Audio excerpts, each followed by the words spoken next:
कर्म का फल हर व्यक्ति को भोगना पड़ता है। किसी व्यक्ति ने इस जन्म में या पूर्व जन्म में कोई बुरा कर्म किया, जन्म में किसी दूसरे व्यक्ति के द्वारा दंड मिला, तो क्या जिस व्यक्ति के द्वारा उसे दंड मिला उस व्यक्ति को भी दंड मिलेगा कर्म के द्वारा?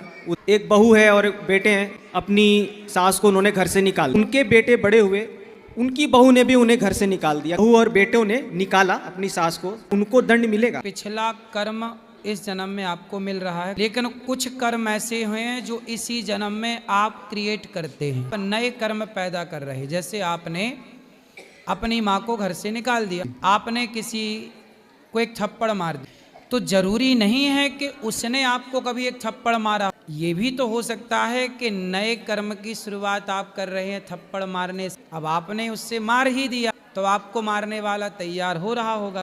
ये चाबी ईश्वर के पास, ईश्वर ही जानते हैं कि जो आज हमें मिल रहा है अच्छा या बुरा, ये हमारा पिछला है या इसी जन्म का है। तो हम कर्म कर रहे हैं आज, ये पिछले के कारण कर रहे हैं या नया कर्म हम क्रिएट कर रहे हैं। अच्छे कर्म करते रहें, अच्छे कर्म करते रहो, बुरे कर्म से बचो, और ये मानो कि भगवान इस हाथ से, इस शरीर से ये सारा कार्य भगवान करा रहे हैं।